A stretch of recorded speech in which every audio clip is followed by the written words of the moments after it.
Good afternoon, everyone. My name is Eric Jordan, and it is my distinct honor to welcome you to the Class Day ceremony for the Harvard Law School class of 2014.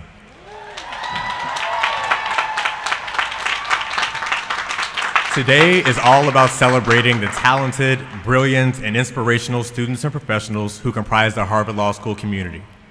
Now, whether you joined that community 3 years ago as a naively optimistic 1L, or you transferred into this community 2 years ago, apparently eager to get away from your prior law school, or whether you joined this community last year by traveling across the globe in order to experience the world's worst winter, or if in the true risk-averse nature of a law student, you entered a joint degree program 4 years ago, we have all made it here to this day together. And for that accomplishment, I say congratulations. So, to all of the students, staff, faculty, and guests, I welcome you to the Harvard Law School Class Day program of 2014. Thank you.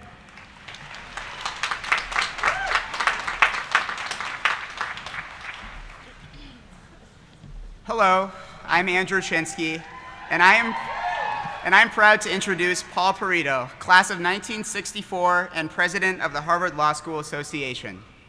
Paul has many years of both private and public experience, including service as a federal prosecutor, a presidentially appointed deputy director of the first Drug Czar's office, and chief counsel and staff director to the U.S. House of Representatives Select Committee on Crime.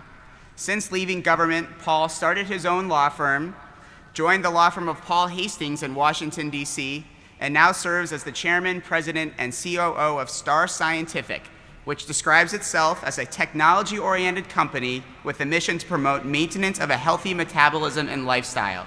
Perhaps most impressively, as Paul told me before we came on stage, he's the son of first-generation Americans who did not speak a word of English upon entering grade school. Please welcome Paul Perito.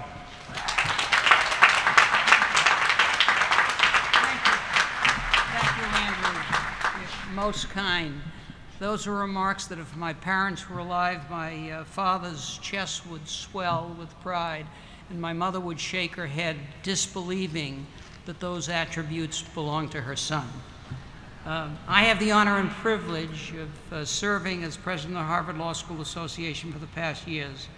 On behalf of HLSA, congratulations to the 774 members of the class of 2014 who will be receiving JD, LLM, and SJD degrees tomorrow.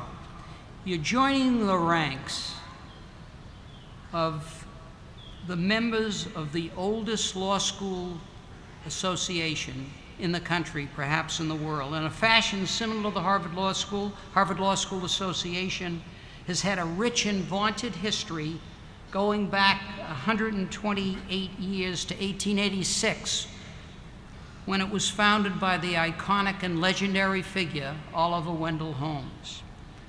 Today, we are more than 38,000 members strong in 157 countries of the world and in all 50 states. HLSA is a unique membership organization in that, because of the beneficence of this incredible law school, membership does not require the payment of dues. You get very few things free these days.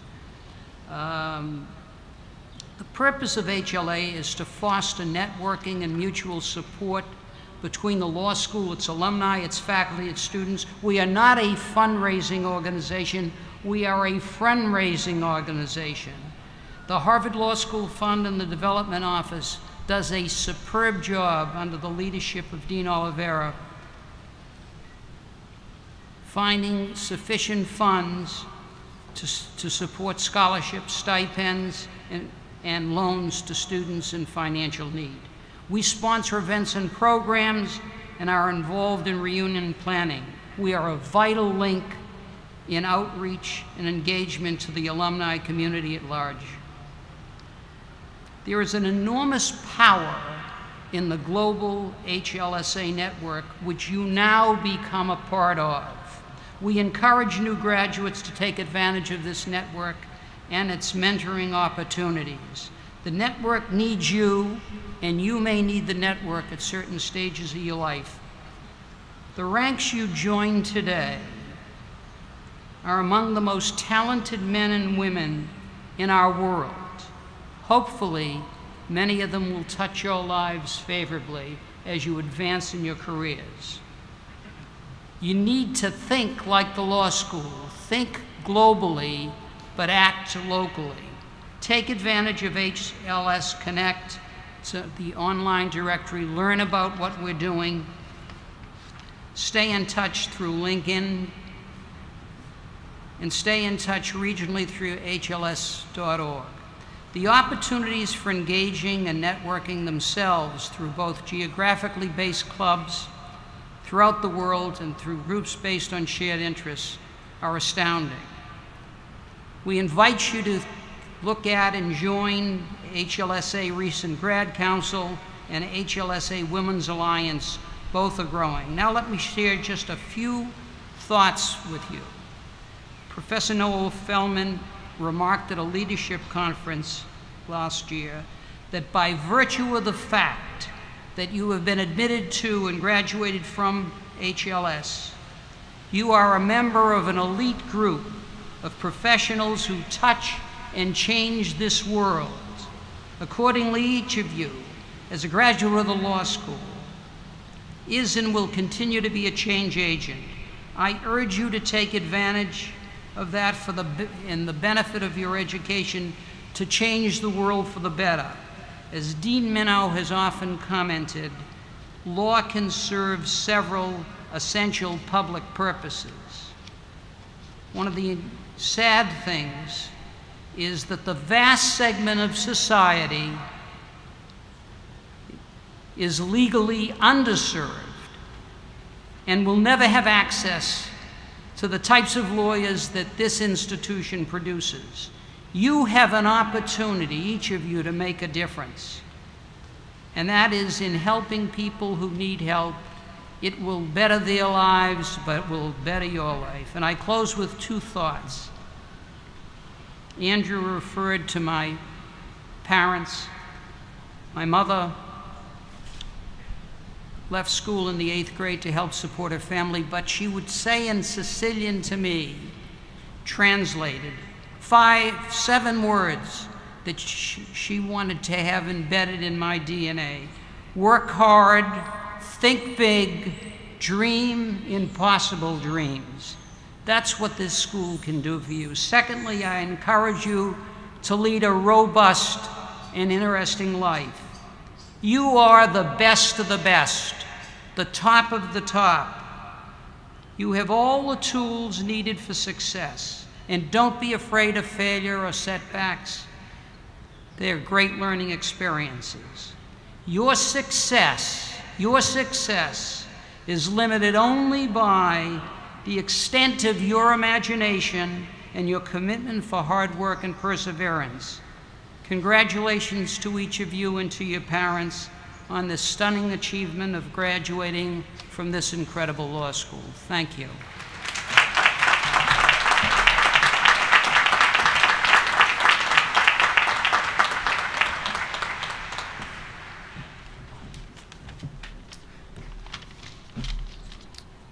Good afternoon, everyone. My name is Arvin Sahoni, and I'm also one of the 3L class marshals for the class of 2014. Now today, I have the great honor of introducing Preet Bharara, the U.S. Attorney for the Southern District of New York. Now for a man who once got a public shout out from Bruce Springsteen for his work, Mr. Bharara is today sadly stuck with me. Mr. Bharara is a graduate of Harvard College and Columbia Law School, and has worked extensively in the public and private sectors. He spent 7 years with 2 law firms in New York before becoming an assistant U.S. attorney in 2000. In 2009, President Obama nominated him for the top job at SDNY, and he was confirmed by a Senate vote of 98-0. In his current role, Mr. Bharara has renewed the office's focus on pursuing terrorism, public corruption, and gang activity. He is perhaps best known, though, for his dedication to prosecuting financial frauds. Mr. Bharara has been called the Sheriff of Wall Street and is consistently called the modern-day Elliot Ness. A senior official in Governor Cuomo's office said, "You just have to conclude that he is one of, if not the most important, most effective law enforcement officers in the country." In 2012, Time magazine included him on their list of the 100 most influential people, alongside President Obama, Hillary Clinton, and Rihanna. It's actually quite the list. You should check it out. My favorite anecdote, though, about Mr. Bharara comes from an interview he did with CNBC's Jim Cramer in front of a crowd of hedge fund managers. He opened by saying to the crowd, "I'm sorry, I didn't realize how many of you there were today. I didn't bring nearly enough subpoenas for all of you." And as the crowd nervously laughed, kind of just like you guys did, he interjected and said, "Obviously, I'm kidding. I brought more than enough." In all seriousness, Mr. Bharara is a dedicated public servant, and he remains at the forefront of fighting corruption at the highest levels. His work should be a model to all of us, and it serves as an important reminder that the rule of law still matters. I am personally so excited that he's here today, and I hope that you all will join me in welcoming Preet Bharara, the U.S. Attorney for the Southern District of New York.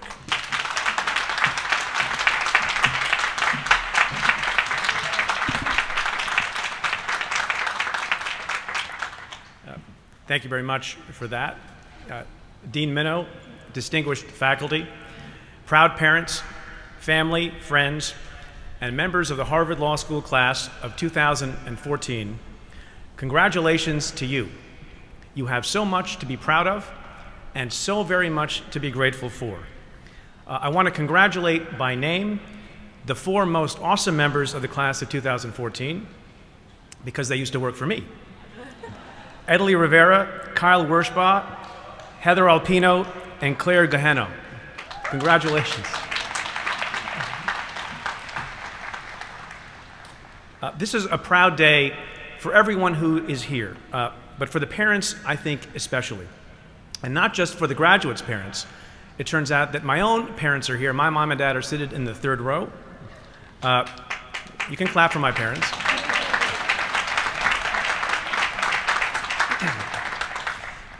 So a few months ago, my dad calls me when he sees the announcement that Harvard Law School put out about the program, and he tells me that he and Mom were going to come up for it. And I say to him, "Dad, look, I'm really touched, but you don't have to drive all the way up from New Jersey. You just had knee surgery. It's a long haul. You know, it's fine, Dad. Again, I'm touched, but don't worry about it." My dad gets all serious, and he says to me, "Preet, how could I not come and miss a once-in-lifetime chance to see the Mindy Kaling?"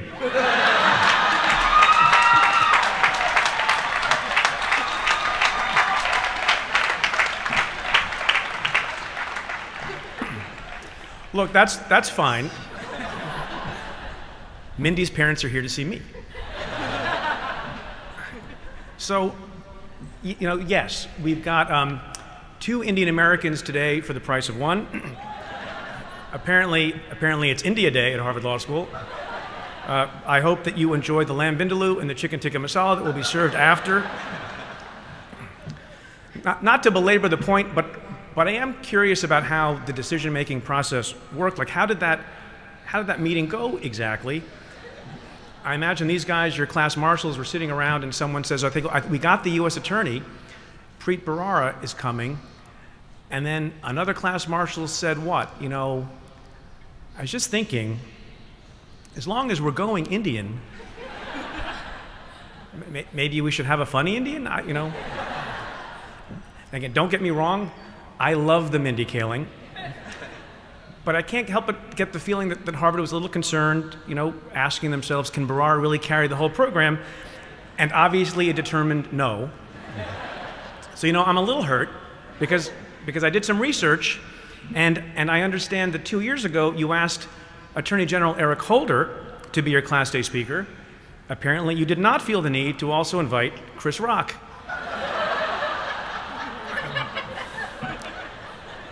And last year you had Jeffrey Toobin, and you did not hedge your bets with Jerry Seinfeld. So I'm just saying, but it's okay. I'll do my best. I'll do the best that I can. It really is, though, an honor to be here. I have had an unexpectedly productive trip so far. I arrived last evening, stopped by the business school, dropped off a couple of subpoenas, arrested 3 guys for insider trading, and finished off the evening sipping a scorpion bowl at the Kong.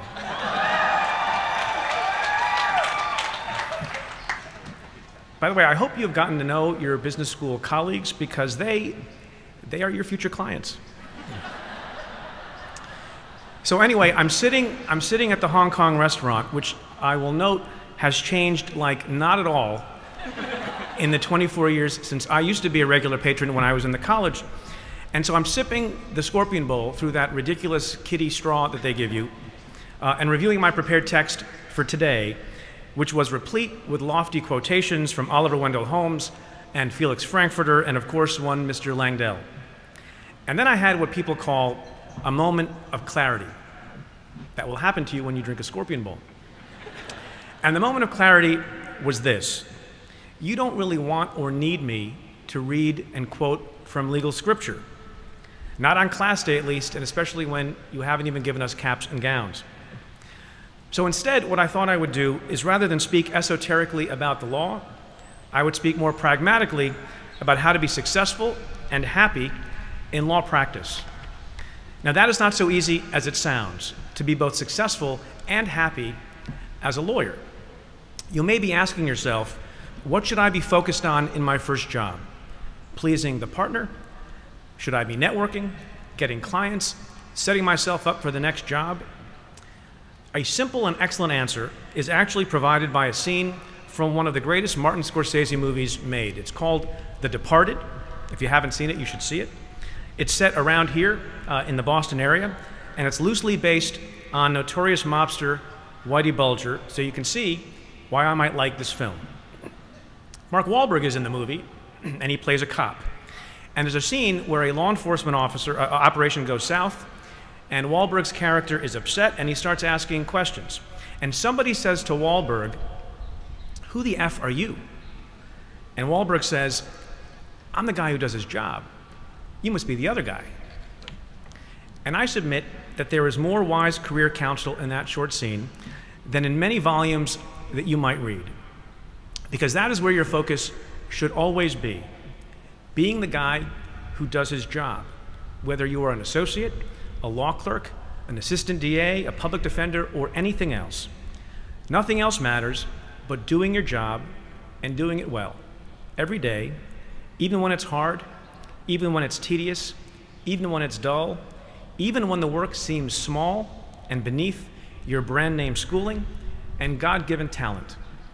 It means being the guy who does his job, even when no one is looking, and no one will know the good ideas came from you.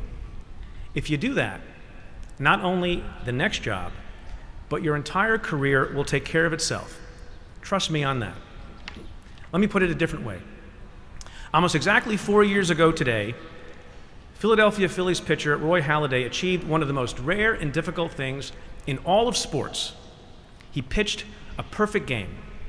9 innings, no hits, no walks, 27 up, 27 down.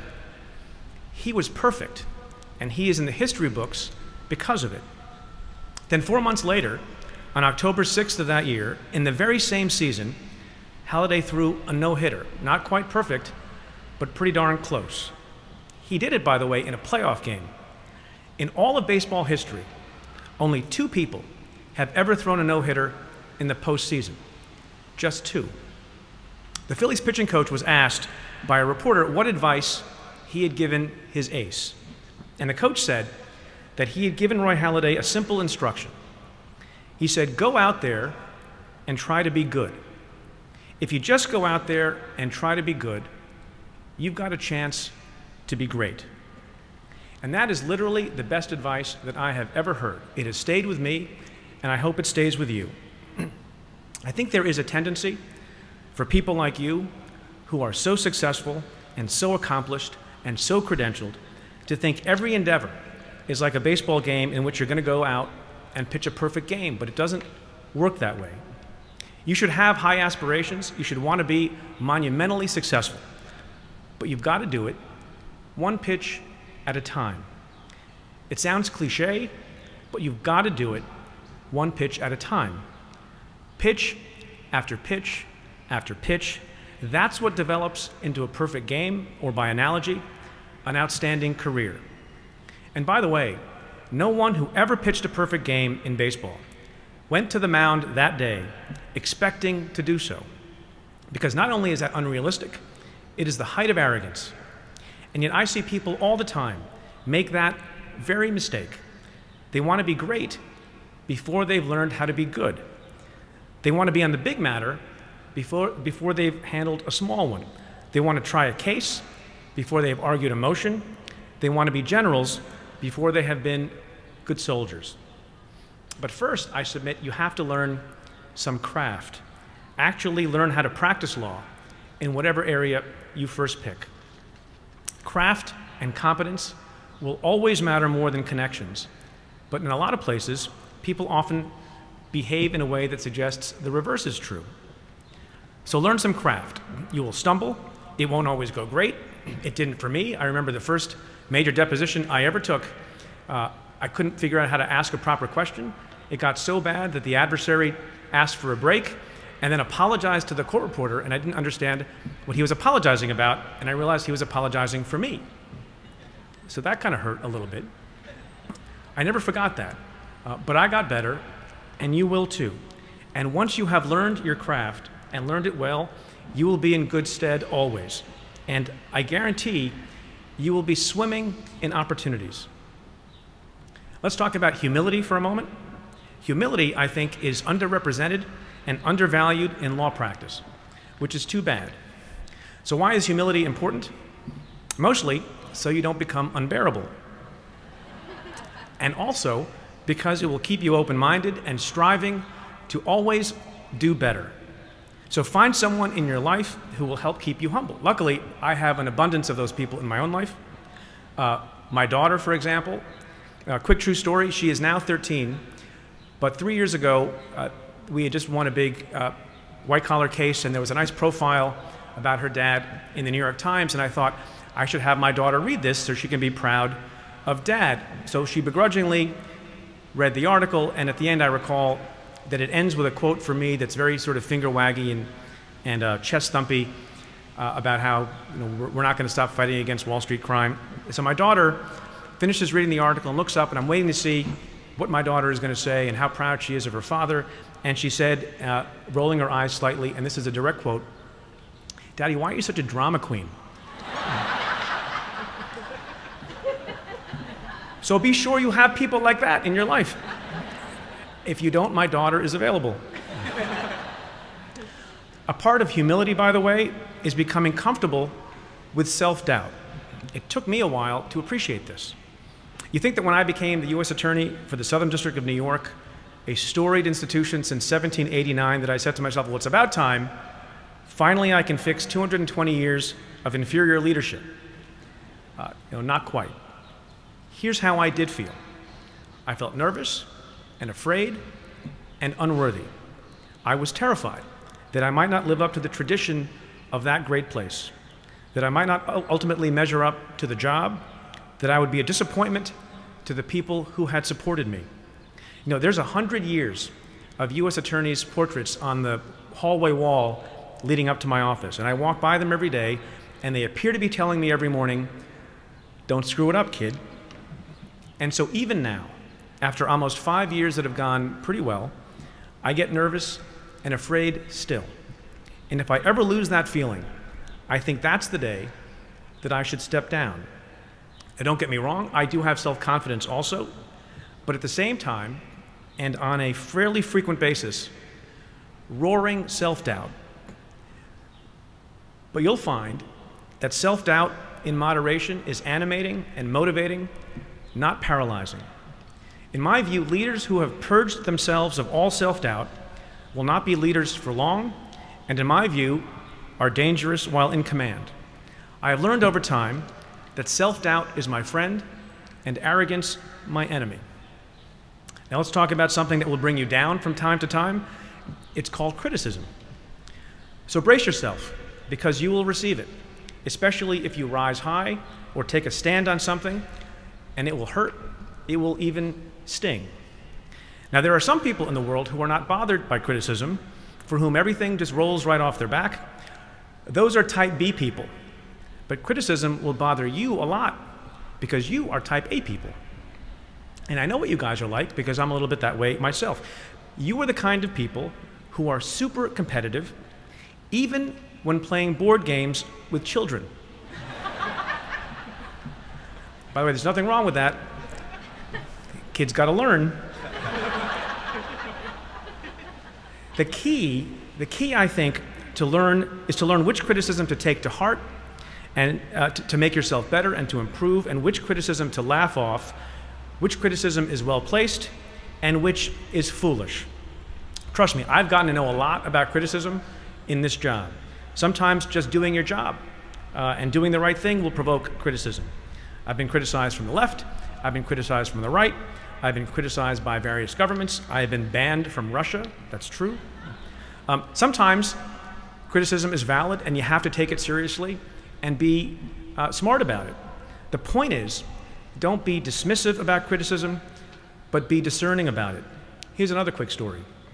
So you may have heard, some of you, about a case we brought last year in which the State Department arrested a mid-level Indian diplomat, female, Devyani Khobragade, for visa fraud in connection with lies about she would ultimately pay her domestic worker. Not the crime of the century, but a serious crime nonetheless.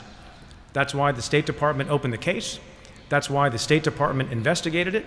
That's why the career agents in the State Department asked career prosecutors in my office to approve criminal charges.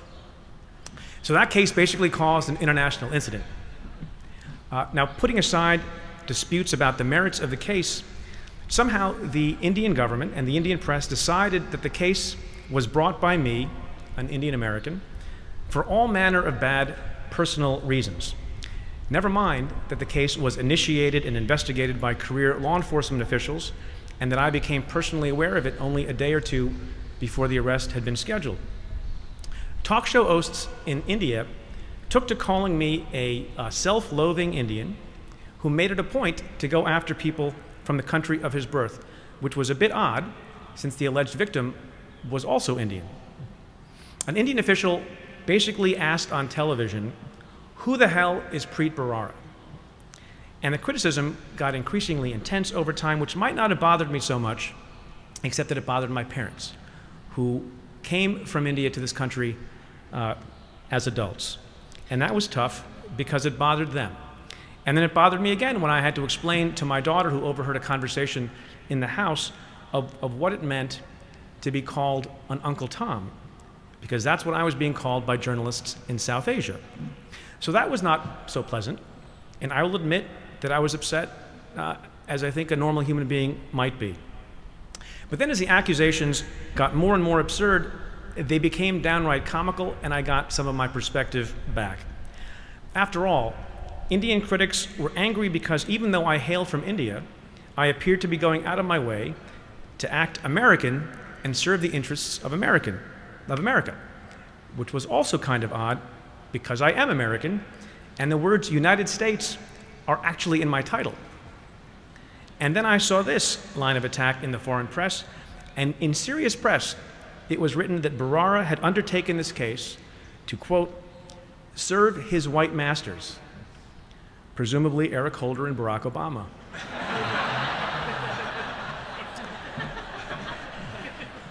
So you get my point. So that is an example of criticism that is stupid.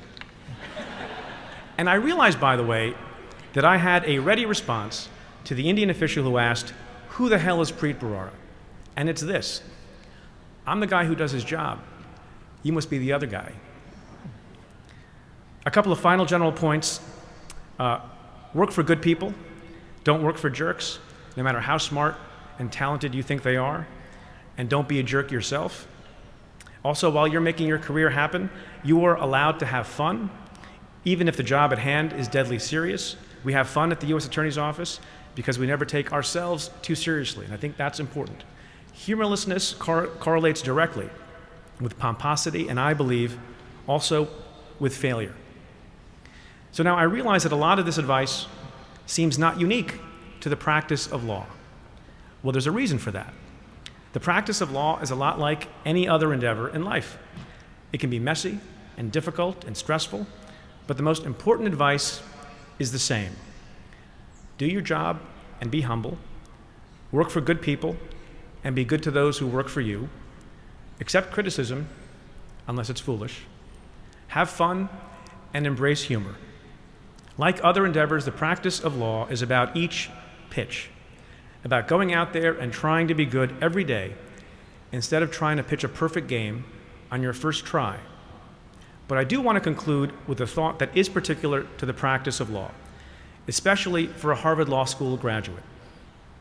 And it's this: the degree you are receiving is a precious and powerful gift. Yes, I know you have worked very hard, but it is a gift nonetheless.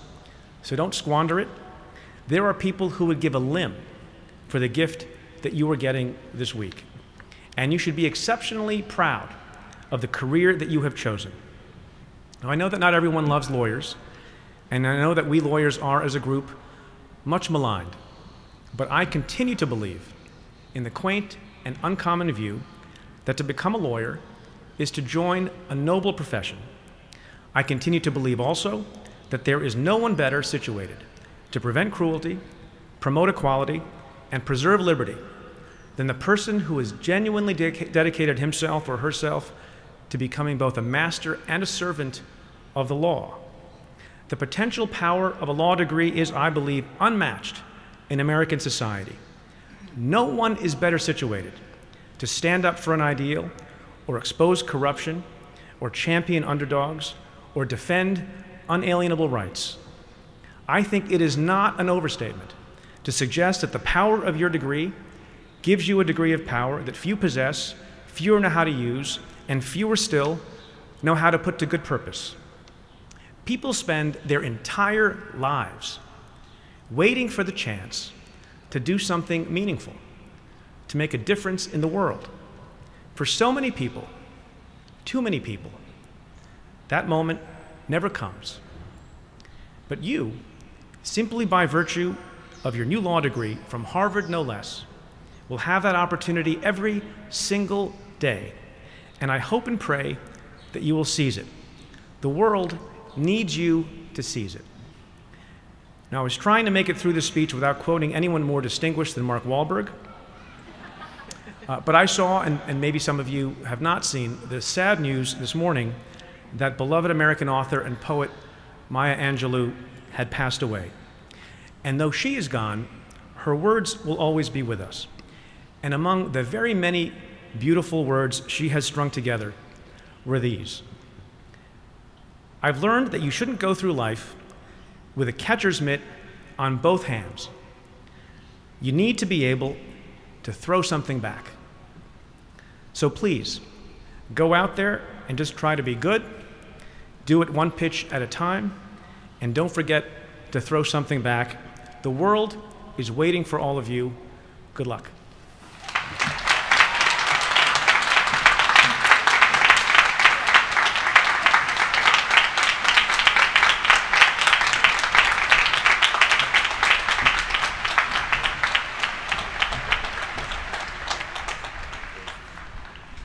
Good afternoon, graduates, families, and friends. My name is Alejandro Montt, and I'm another of the class marshals and a proud representative of the LLM class of 2014. I have the honor to introduce the winner of the 2014 Susan Richardson Staff Appreciation Award, Tracy Ann Daly. Tracy was born in Kingston, Jamaica, and moved to the United States at the age of 7. She earned her bachelor's degree from Northeastern University in Boston and majored in political science and pre-law. At Harvard Law School, she has held different positions since 2011, and she's currently working as the Student Activities Coordinator at the Dean of Students' Office, advising and supporting students' leaders in their co-curricular and extracurricular activities. There are many reasons why Tracy is being honored today. As a summary, which only touches the surface of all the compliments that Tracy deserves, students have described her as friendly, generous, responsive, knowledgeable, and extremely helpful, making herself available even when she's not in the office, and as the student's best friend and go-to person at DOS. Tracy's professional and human qualities have made a huge impact in our community, and her smile, kindness, and joyfulness have inspired all of us. Without further ado, please join me again in recognizing the winner of the 2014 Suzanne Richardson Staff Appreciation Award, Tracy Ann Daly.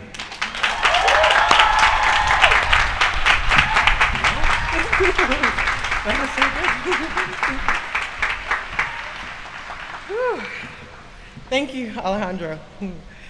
This is a little more intimidating than sitting at my desk. I feel so honored to be standing here today. I choose to believe I received this award for more than just being the face next to the candy bowl. I like to think it had more to do with the late night pancake breakfast, the movie nights in Austin, Halloween parties, barrister's ball, orientation, RA meetings, parody, excessive emails about locker cleanout, Super Bowl parties, Outlaw, the Oscar party. I think we all get the point. I always felt a little more connected to this class because I started here when you guys were one else. I felt like we've grown up together. While just sitting at the candy bowl, I tried to get to know each of you on a more personal level, as personal as you can get in the time it takes to eat a mini Twix.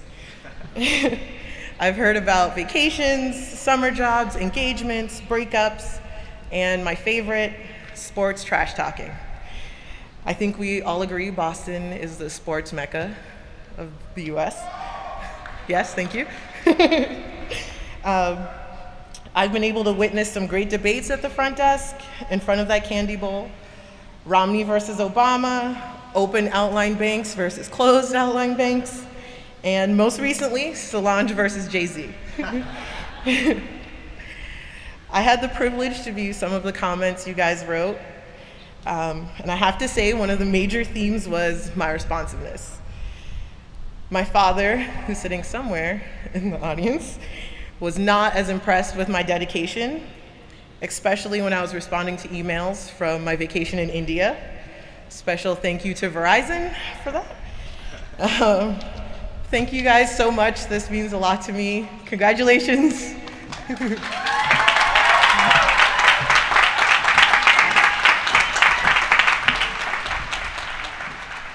Good afternoon, ladies and gentlemen. My name is Emi Rono, and I am delighted today to introduce the winner of this year's Albert Sachs Frond Award, Professor Tyler Giannini.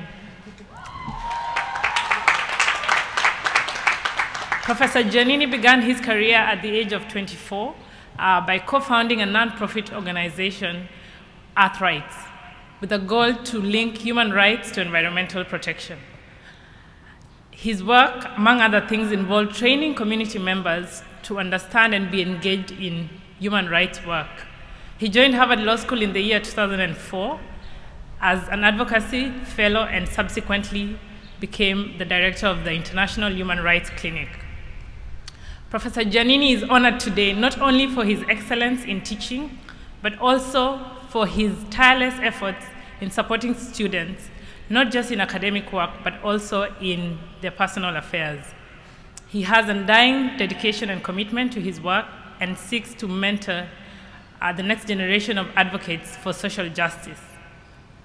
Professor Giannini has been described by many students as seeming to have more than 24 hours in a day because he's perpetually accessible to students and active in improving the life of students. For example, he's been involved in the Public Service Venture Fund and also in human rights symposiums. Professor Giannini cares deeply about justice as a broad forum, as a broad concept, and this informs his commitment and dedication and passion in his work. His desire is to continuously be a resource and to train others and hopefully arouse in them the same level of passion and commitment in human rights work. He said to me that human rights is the core of his person, the core of who he is and the fabric of who he is. Ladies and gentlemen, please join me in welcoming Professor Tyler Giannini.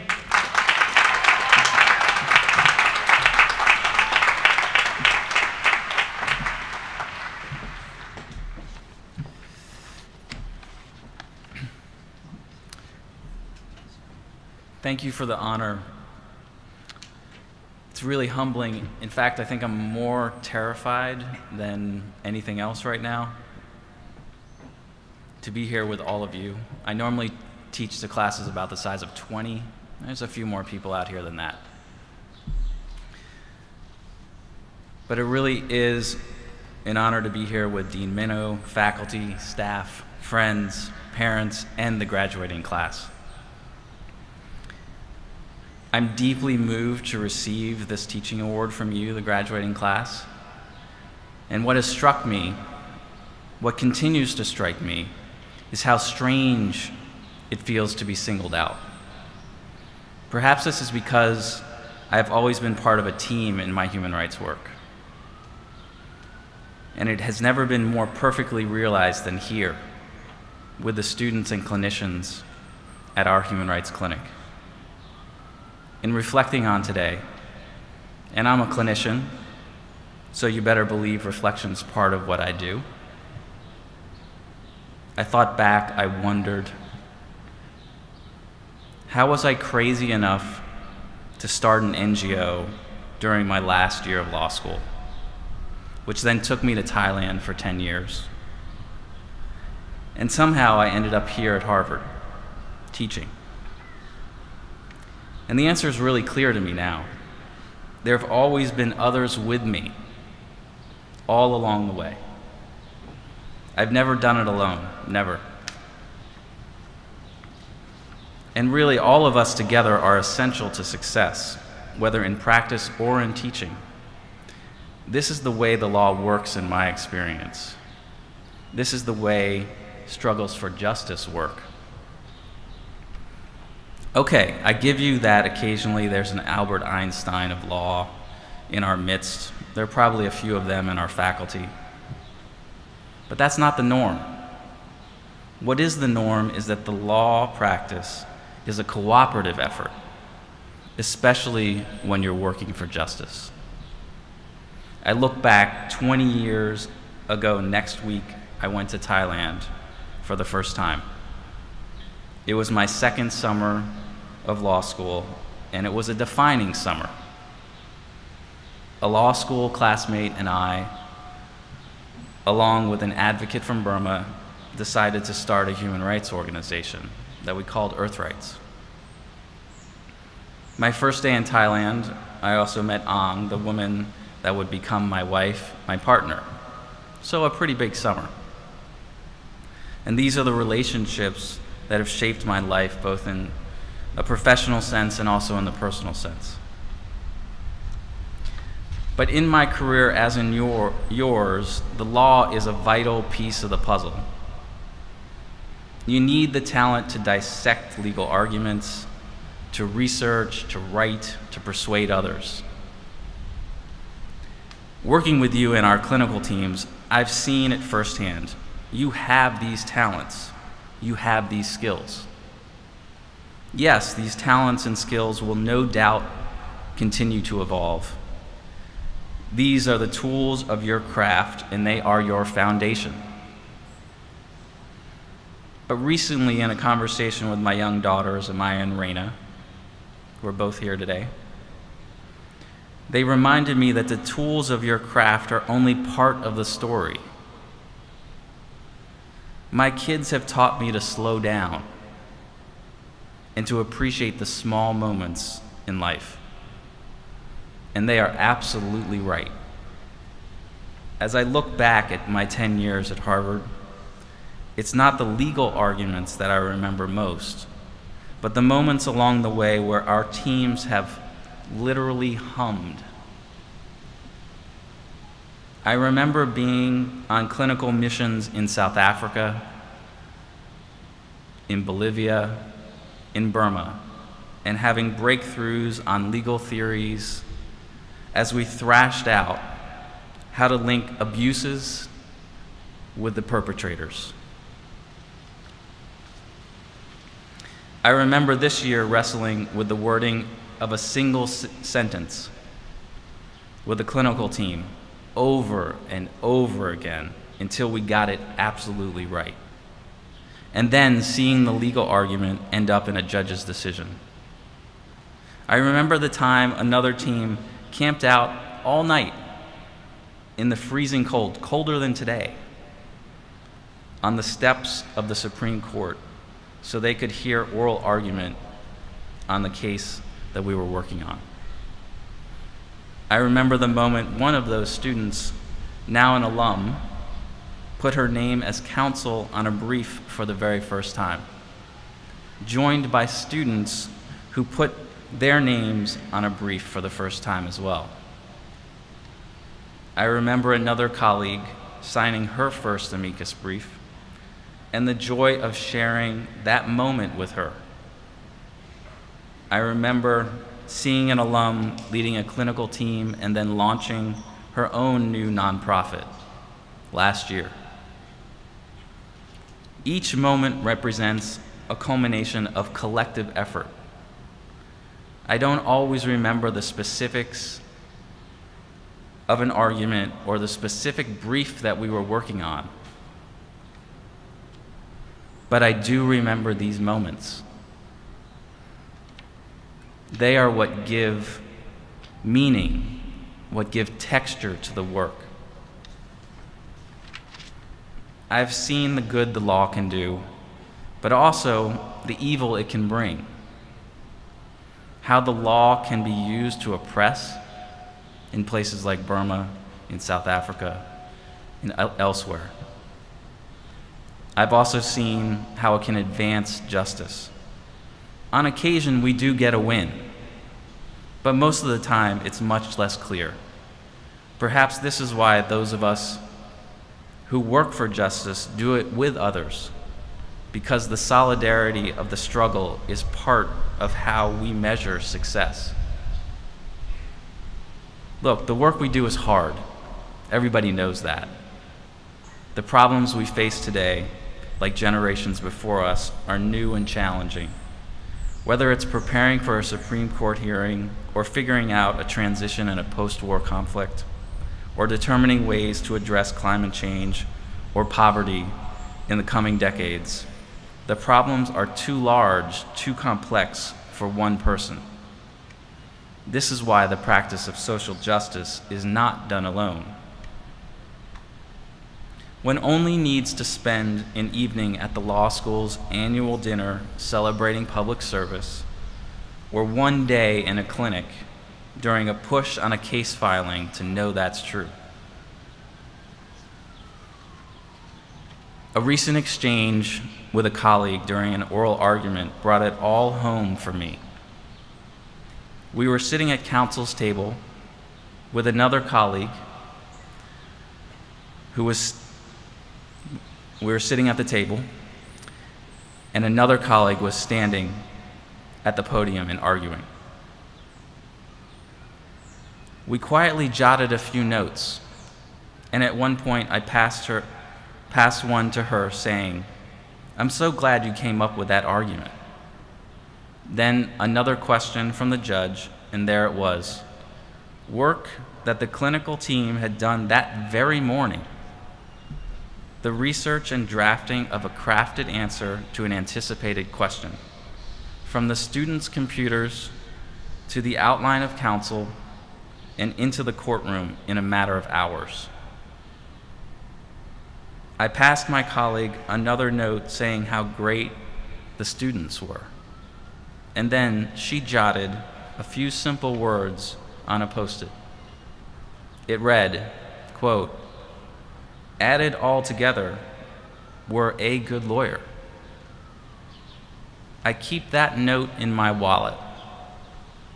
2 weeks later, we had a decision in our favor based on the arguments we made together that day. We indeed, added all together, had been one good lawyer. I love this job. It's the best job in the world. What I love is that the teaching is so wrapped up with the practice and the learning that I do with you. I'm confident you, this year's graduating class, are as committed as any class before you to the causes you care about. And I know that you have the talent, the insights, the intellect to make a profound contribution. May you have as many memorable moments in the years ahead as I've had. More, I hope.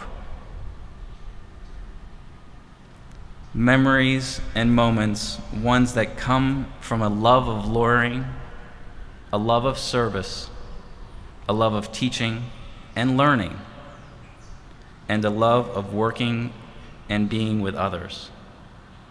Congratulations to all of you. Celebrate today, celebrate tomorrow, and thank you.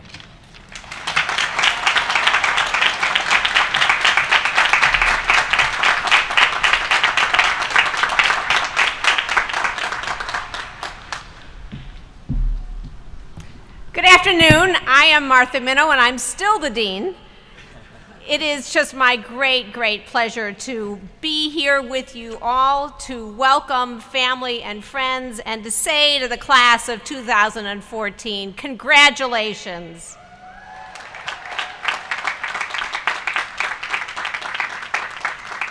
Your amazing accomplishments, individually and collectively, really makes this day and tomorrow so meaningful.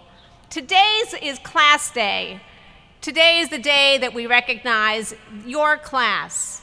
It's also a day that we recognize your contributions to making this day. You selected the speakers, and that is what our guests today have in common. So, Preet Bharara and Mindy Kaling, that's why you're here. This is who the class wanted, and you brought the class together, a very diverse class at that.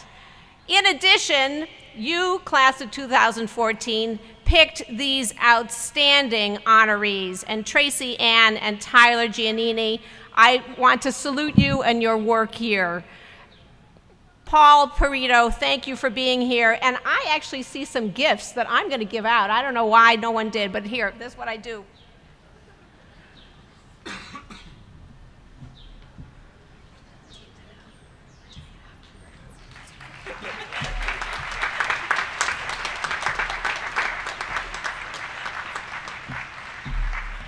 I think I did it too soon. Anyway. I am so honored to share the stage with these amazing people and to be here with extraordinary students. And my great privilege today is to recognize students who stand with their passion and commitment for service, both to Harvard Law School and to the larger world. And it's my great pleasure to introduce them to you. I'm going to start by talking about pro bono, public service. The law school requires 40 hours of pro bono work, but the average number of hours performed by our students this year was more than 10 times that. 582 hours was the average. And indeed, 99 students volunteered more than 1,000 hours. That's really something. 9 students performed more than 2,000 hours, and their names are proudly displayed in this program. How proud we are of the commitment to service of all of our students, making a difference on behalf of people who really need that help. The JD student in the graduating class who performs the highest number of pro bono service hours receives an award named for Andrew L. Kaufman, granted each year in the honor of the professor who was instrumental in creating and supporting the pro bono program here.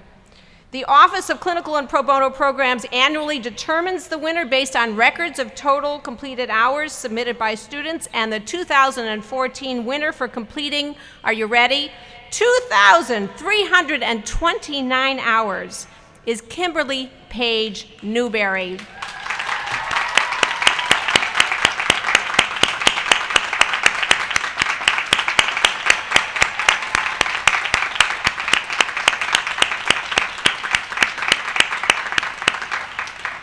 Kimberly, you are truly dedicated to learning how to be a criminal defense lawyer and advocating for justice in the capital defense system. Kimberly started her work 1L year with Harvard Defenders and the Prison Legal Assistance Program and was the co-managing director of that program, fondly called PLAP, during her 3rd year. She also participated in a spring break pro bono trip to the Mississippi Delta where students presented a workshop and drafted a guide to estate planning for the owners of small firms. At HLS, she has engaged in clinical work every semester in which it's been possible, including the Housing Law Clinic and the Criminal Justice Institute.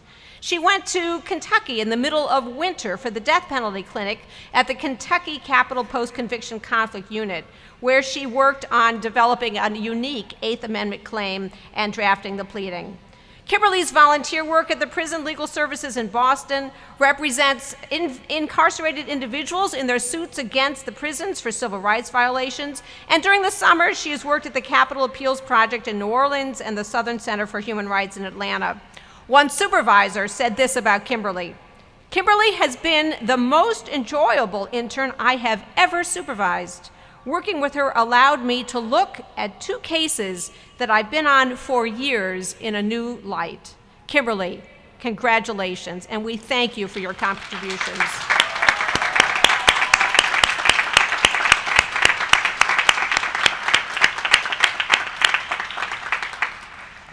Years ago, we lost a beloved colleague, mentor, and friend.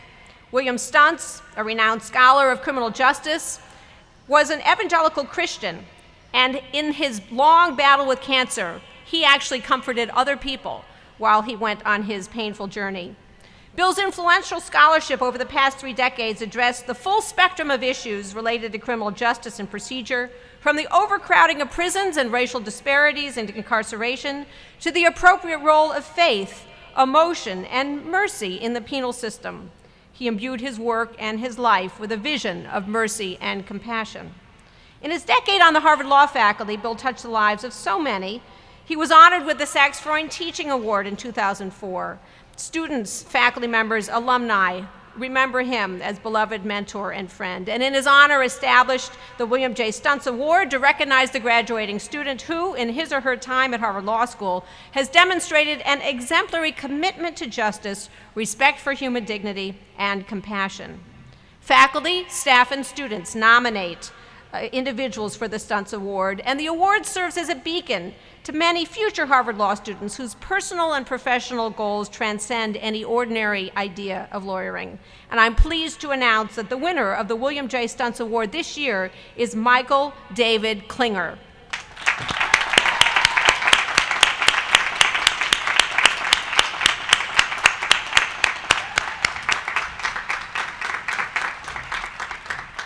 As an undergraduate at Cornell, Michael regularly visited maximum security prisons as a volunteer teaching assistant, and he developed his commitment to criminal justice reform.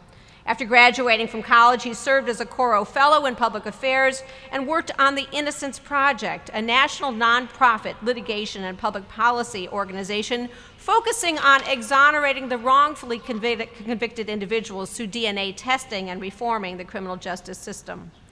Michael's experiences taught him that wrongfully convicted individuals return to society with difficulties in fiscal, social, and spiritual realms. Working closely with individuals informed his decision to seek graduate degrees in theology and law, with a dual focus on criminal justice reform and nonprofit administration, focusing on the issue of reentry. Michael seeks to serve individuals who so often find themselves on the extreme margins of society, those who are addicted, incarcerated, illiterate, mentally ill. At the Harvard Divinity School, he launched the Harvard Divinity School's Innocence Project Engagement Group, a student organization committed to raising awareness about the causes and consequences of wrongful convictions and engaging in reform efforts. His work inspired students at the Kennedy School to form a similar effort, and the two partnered in supporting the passage of a DNA access bill here in Massachusetts. And at Harvard Law School, Michael has collaborated with the Harvard Prison Studies Project and the Criminal Justice Institute on events involving exonerated individuals and their families. He's returned to the Innocence Project past summer as the Cadwalader Public Interest Fellow, where he authored 2 strategic plans aimed at enhancing the advocacy power of those who've been exonerated. Michael's clinical work at HLS has included work as a public defender through the Criminal Justice Institute on behalf of indigent clients in Roxbury, and through the Capital Punishment Clinic. He worked for the Texas Defender Service and represented several indigent clients on death row. A true campus leader, Michael has served on the executive boards of the Social Enterprise Law Association and the Harvard Mindfulness Society. And outside the law school, Michael has continued his volunteer work with the Phoenix House Foundation, where he supports fundraising and motivational talks for homeless teens dealing with chronic substance abuse. Michael, in recognition of your work advancing the cause of justice, respect for human dignity, and compassion, it is my honor to recognize you with this year's William J. Stuntz Award. Congratulations.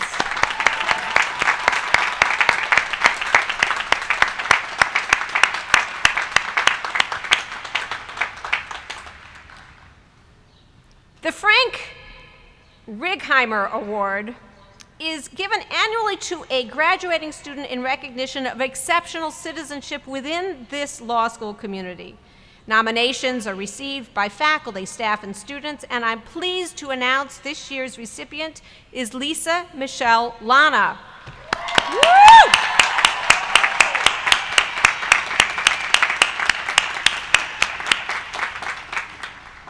Lisa Lana, said one of the nominations, is a name that every Harvard Law student 2014 graduate knows. And that is not just because of all of the emails that she sends out. Lisa is a friendly, familiar face, the nomination continues, who strives every day to make HLS a better place. And I know personally that that is true. Lisa's Section 4, shout out Section 4, classmates singled her out for her contributions to their first year section, where she made the effort to get to know everyone in the section and to coordinate a variety of events that help create a real sense of community that continues to this day. The student body elected Lisa as president of the Student Representative Board, our student government, not just for 1 year, but for 2 years. She has served with verve, with vision, and with her fine vice president, Andrew London. They have enacted a number of reforms benefiting the student body every day. Now, even though most people arrive when they are 3Ls, moving away from leadership positions, saying they want to pass on the baton, but really they want to think about other things, Lisa actually ran for office a second time, as do Andrew, and their willingness to follow through on initiatives they had launched is really incredible. Lisa has also been active in clinical activities, working as co-chair of the Mississippi Delta Project, student attorney for the Prison Legal Assistance Program, working in the Child Advocacy Clinic, and the Harvard Immigration Project. And that's not all. Lisa has worked with the Criminal Justice Institute, where she represented individuals involved in the criminal courts, and a tireless advocate there. She had a bigger caseload than just about everyone. And she was always the first person there to lend a hand when people needed a partner to investigate, to deliver subpoenas, or to travel to the courthouse to file motions. One classmate said it best, and I quote, "I have never nominated anyone for anything. But when I read the description for this award, I knew exactly who it should go to." That is right, and congratulations, Lisa.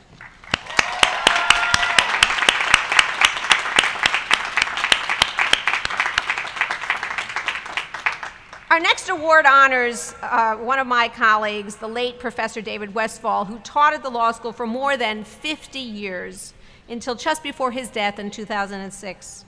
David loved students, and students loved him.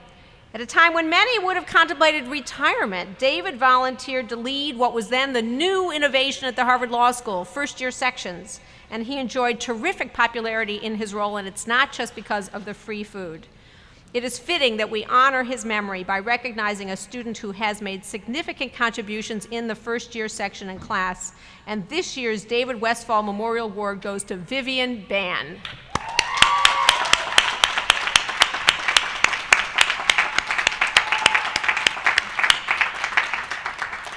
A section mate wrote, and I quote, "At the end of our 1L year, our section leader, Professor John Manning, remarked to us that we were one of the most collegial and amicable sections he had ever had. I think the friendly atmosphere was fostered in large part by Vivian Ban, who led our section events committee and was welcoming and inclusive of everyone." Vivian continued to organize events during second and third years, keeping Section 1 strongly connected long after they were officially no longer 1Ls. And when Vivian's work with class of 2004, specifically Section 1, is noteworthy, I also want to acknowledge her involvement in so many other areas of the Harvard Law School community. Membership chair of the Asian Pacific American Law Students Association, intersectional committee chair of the Women's Law Association, member of the Harvard negotiators, and most recently co-chair for the first International Women's Day portrait installation of the Harvard Law School, a tradition that I'm counting on seeing repeated in the future. Now, Vivian, for all these reasons, we are delighted to present you with this year's Westfall Award.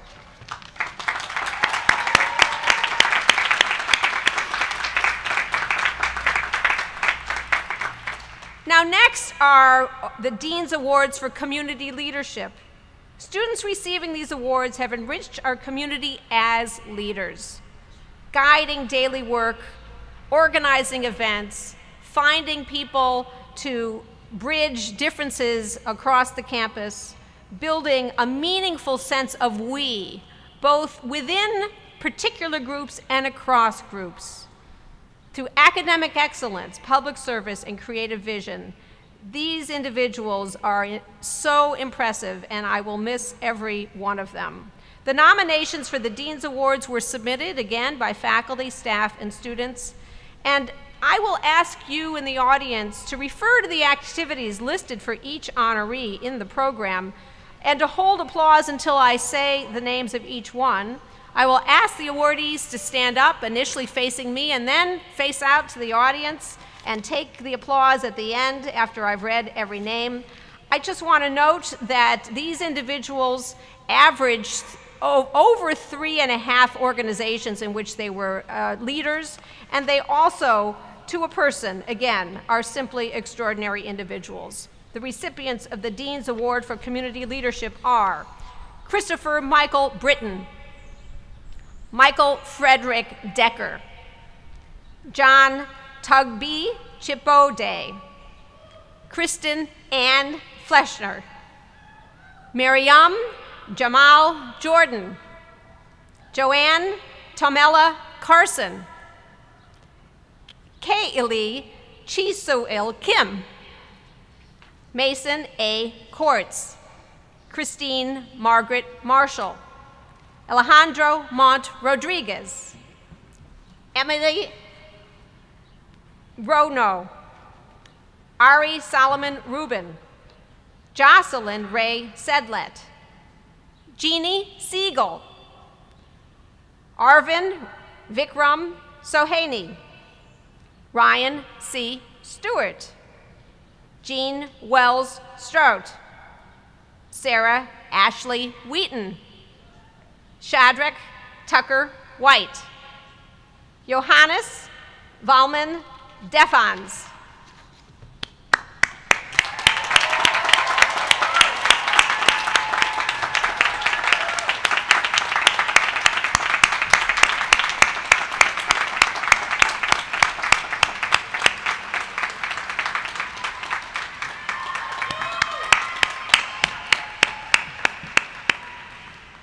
we are so honored by the involvement of everyone here today, and the two amazing Class Day speakers, the awardees, selected by our students, and with pleasure, I turn the program back to the class marshals. Connie Sung will introduce the second of our Class Day speakers. I think you might have heard of her.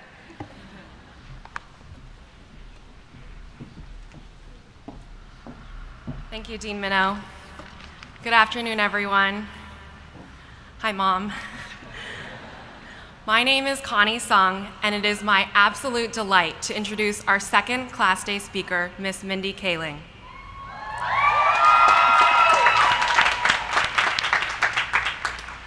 Miss Kaling, a native of right here in Cambridge and a graduate of Dartmouth College, is a comedic powerhouse. She is a quadruple threat: an actress, comedian, writer, and producer.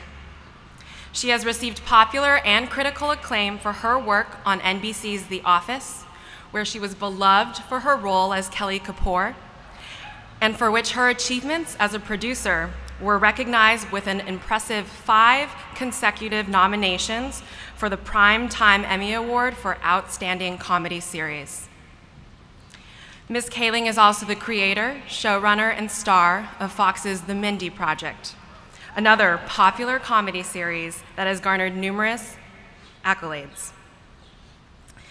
Ms. Kaling's body of television and film work not only makes us laugh until it hurts, but it is also infused with smart social commentary.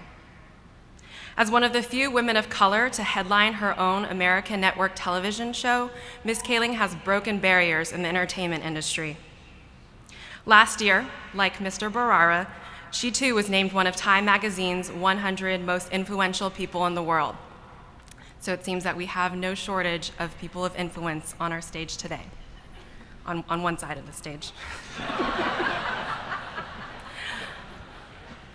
Now, I would call Ms. Kaling a personal hero of mine, but I've read her book entitled Is Everyone Hanging Out Without Me and Other Concerns, which, by the way, is a hilarious book.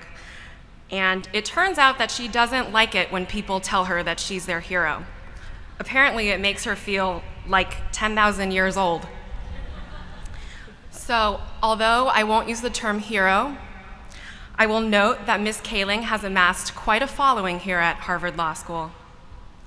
We tuned in faithfully as the Mindy Project began in the fall of 2012, and as The Office ended in the spring of 2013. As many of you know, certainly all of the students here know, law school is not an environment that is necessarily conducive to relaxation or to sanity. So we are incredibly grateful that Ms. Kaling, through her work, has provided us with much needed comic relief, insight, and inspiration during these last few years. Ms. Kaling has stated on multiple occasions that she is, quote, obsessed with justice. Well, it seems that she has come to the right place today to find some like-minded people. Please join me in warmly welcoming Miss Mindy Kaling.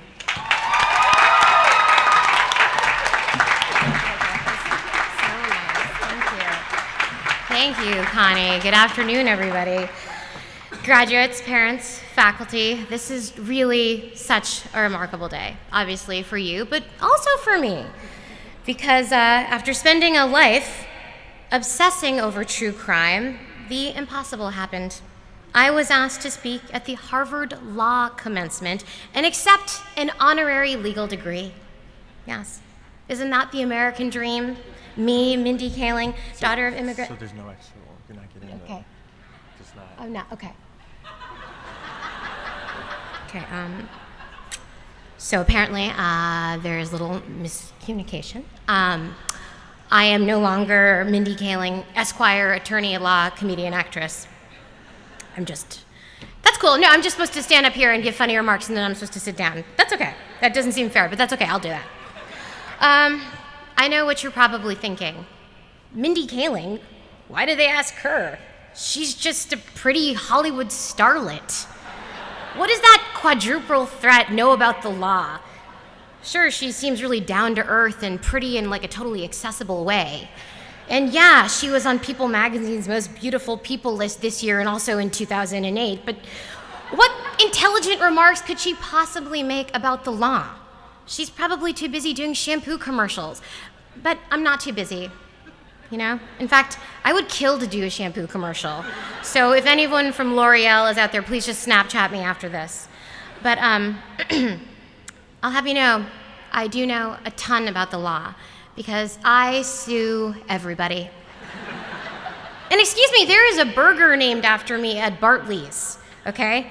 And they've guaranteed me that it is going to be there until another tertiary member of the cast of The Office gets their own TV show. And they don't just name burgers after anyone there. Noted chef Guy Fieri has one. Noted drunk driver Justin Bieber has one. Okay, so that's pretty good company. Thank you. Look, I get it. On the surface, it would appear that I am an unconventional choice to speak here today. To be honest, I don't know much about the law. I graduated in 2001 from Dartmouth College. Thank you. An academic, that man is drunk.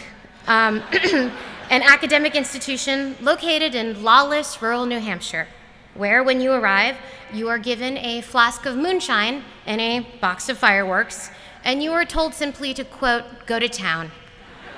Except there is no town. There is only a forest and a row of fraternity houses that smell like urine. Actually, little known fact, Dartmouth has a law school. It's just one semester, and its coursework is entirely centered on how to beat a DUI. But I am not here to extol the virtues of the Dartmouth Red Bull School of Law. I'm here to talk to you. So, even though I have no idea why I was asked to speak here today, I prepared this speech very carefully, the way that any good Dartmouth-educated graduate would. I drank a 40 of Jägermeister. Then I called my dad to see if he would get me out of it. He's here today. He could not get me out of it. So I tried to hire a college freshman to write it for me in exchange for a $200 gift card to Newbury Comics. That didn't work out. Finally, seeing that I absolutely had to do this and couldn't get out of it, rolled up my sleeves, sat down at my computer, and tried to buy a commencement address off of movingcommencementspeeches.com. Yeah, my credit card was declined, so I had to write the thing myself, and here we are today. There are many, many distinguished speakers who have spoken here today. I am sharing the stage with Preet Bharara, U.S. Attorney for the Southern District of New York. We've heard what a great guy he is. In 2012, he was named by Time magazine as one of the 100 most influential people in the world, which apparently they're just giving out. According to Time, he has battled terrorism, as evidenced by his conviction of the Times Square bomber. He's crippled international arms dealers, drug traffickers, and dealt with financial fraud. Clearly, Harvard wanted you to see the full range of what India can produce here. Mr. Bharara fights finance criminals and terrorism. I meet handsome men in cute and unusual ways on television. And next season, my character might get a pet puppy. So, is one more important than the other? Who can say? Dean Martha Minow is here. She has fought for women, families, refugees, and is a champion for education. She has published over 15 books, such as Not Only for Myself, Identity, Politics, and Law. Dean Minow and I have a lot in common. I too wrote a book, as you know. It was called Is Everyone Hanging Out Here Without Me? You can buy it right around the corner at Urban Outfitters, next to a book called The Marijuana Chef's Cookbook. So, I digress. I digress right now. What I really wanted to say is that I am extremely honored to be with such a spectacular gathering of very smart and dedicated people. This graduating class has 3 Rhodes Scholars, 11 Fulbright Scholars, and 4 members of the Peace Corps. This group before me is bristling with ambitious young people, many of whom have already started charities and philanthropic organizations. And now, with this diploma in hand, most of you will go on to the noblest of pursuits, like helping a cable company acquire a telecom company. You will defend BP from birds. You will spend hours arguing that the well water was contaminated well before the fracking occurred. One of you will sort out the details of my prenup. A dozen of you will help me with my acrimonious divorce. And one of you will fall in love in the process. I'm talking to you, Noah Feldman. And let's be honest. Harvard Law is the best of the Harvard graduate programs, okay? I can say this, we're amongst friends, okay? The business school is full of crooks. The divinity school is just a bunch of weird virgins. The School of Design is like European burnouts. And don't get me started on the Kennedy School. What kind of degree do you get from there? Public policy? Okay, right, you mean a master's in boring me to death at a dinner party. I'm sorry, let's just be honest. The med school is just a bunch of nerdy Indians. You know, I can say that, by the way. Hey, Preet can say that. The rest of you, you're out of line. That is racial, how dare you. But I digress again. I think I'm just really excited to be here. The real reason I am here is, as Connie said, I am obsessed with justice. Not so much with the law, but with justice. Actually, in my mind, law is that pesky thing that often gets in the way of justice. I believe in the Clint Eastwood school of the law. An eye for an eye? I don't think so. That solves nothing. You take my eye, I take your life, my friend, okay? In a duel, Aaron Burr style. I don't want your stupid eye. For what, my eye collection? You're dead, okay? Yes, duels are the first thing that you learn when you enter my graduate program, the Harvard School of Vengeance. But that, again, that is not what I came here to talk to you about. That's for the reception after. We can talk about that more. The Harvard Law School crest, which you can see in front of you, has the word veritas, which means truth in Latin. I know this because though I have been known as Mindy my whole life, my first name is actually Vera, which also means truth. It's true, it's actually too boring to make that fact up. And if you look at the crest, you'll notice that under this hallowed word, there are 3 bunches of asparagus. Because asparagus is the tallest and the proudest of the vegetables, the pillar of the vegetable kingdom, and it's like the okay, that is not asparagus. That is wheat, which makes also not a ton of sense either. Okay, well, that was like 3 pages of my speech. Nope. Okay, that's a callback to asparagus. I have this really funny run about hollandaise. You'll never get to hear that. You know, this isn't going anywhere. I'm going to move past trying to make sense of your crest, which makes no sense.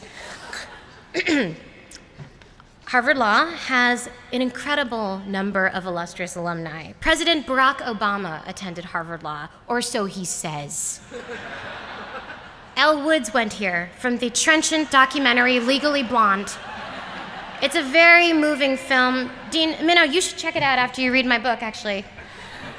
6 of the 9 Supreme Court justices are graduates of Harvard Law. The other 3, I don't know where they went. I think it was like University of Phoenix. I'm not sure. No. As we all know, they attended your friendly rival, Yale Law School.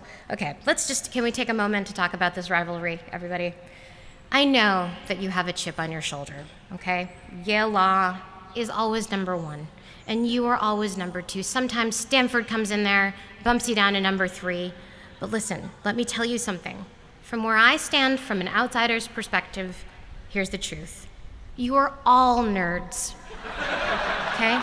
All of you. Except here's the difference. The only difference is that you are the nerds that are gonna make some serious bank, all right? Which is why I'm here today, to marry the best looking amongst you, okay? And back to this beautiful diploma, this Harvard Law degree. It's not just a piece of paper. You can do whatever you want now, and this institution will follow you everywhere, okay? If you kill someone, you are the Harvard Law murderer. If you are caught in a lewd act in a public restroom, you're the Harvard Law pervert, my friend.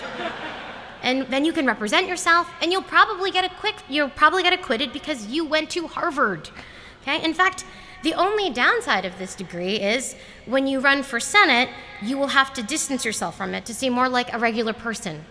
Okay? You'll tuck in your flannel shirt into your freshly pressed jeans that you just bought, and still, this institution is gonna haunt you. No matter how many diners you eat at, no matter how many guitar solos you do with Rascal Flatts, you are Harvard to the grave.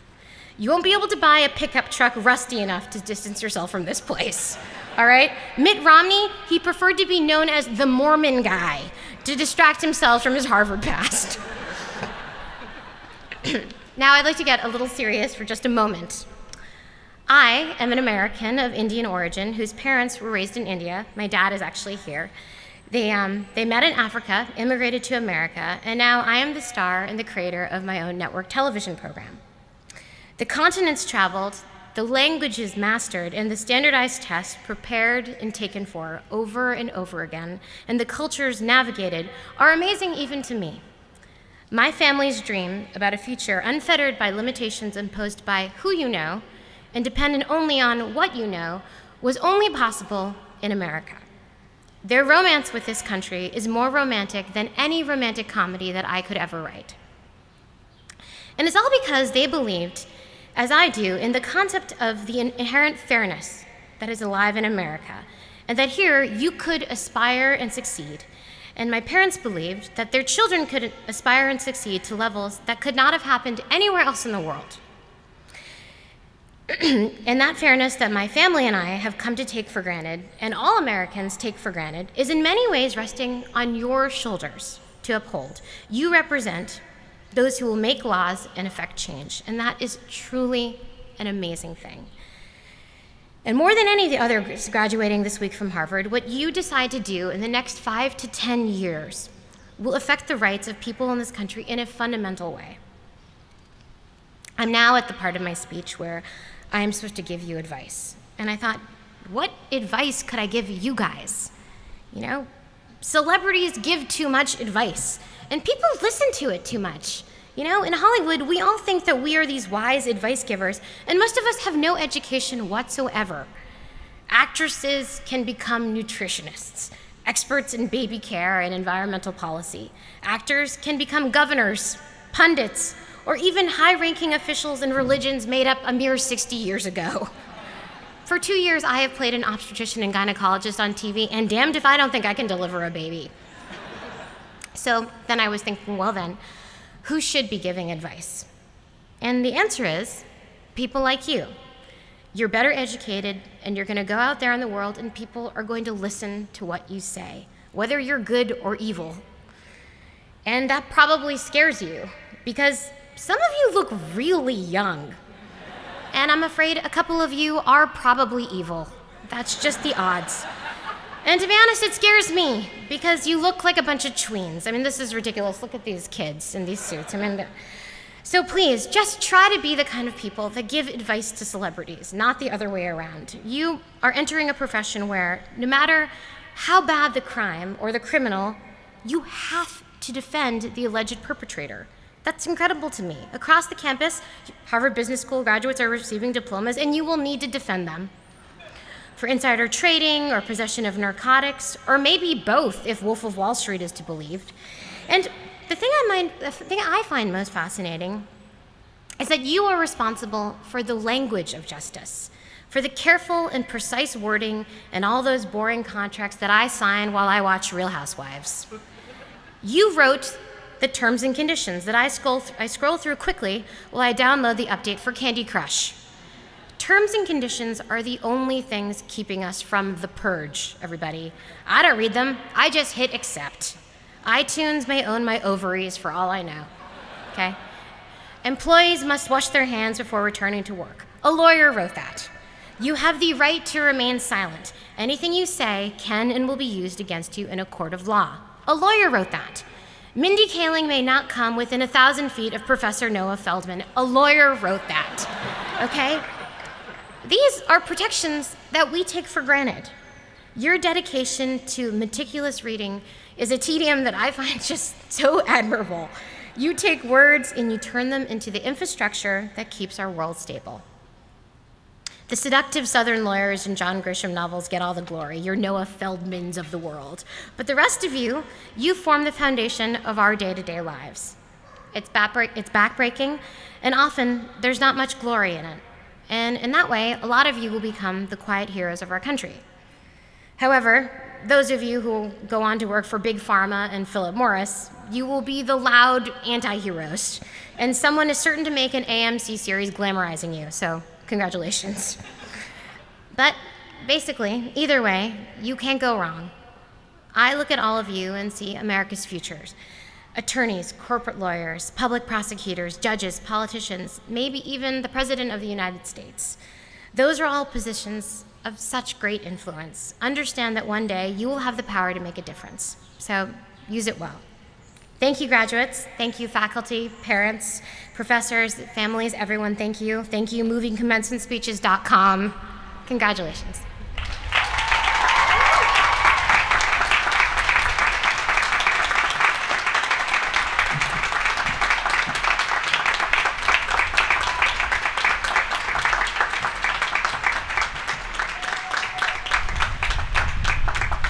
So here we are at the closing arguments, which in hindsight has got to be the worst job because everyone is cold and I just followed Mindy Kaling. But I guess bucket list item. Before we go off to the reception, I just want everyone to stop and think for a minute. Think about how we got here. Think about those people who helped us get here along the way. Somewhere, sometime in our educational experience, there was that one person who really helped us push through. This person could have been a teammate on a high school sports program, could have been a parent in college, it could have been a significant other or a significant friend right here in law school. We might have been inspired by a professor, pushed to attend and complete law school by a former colleague, or spurred on by a classmate.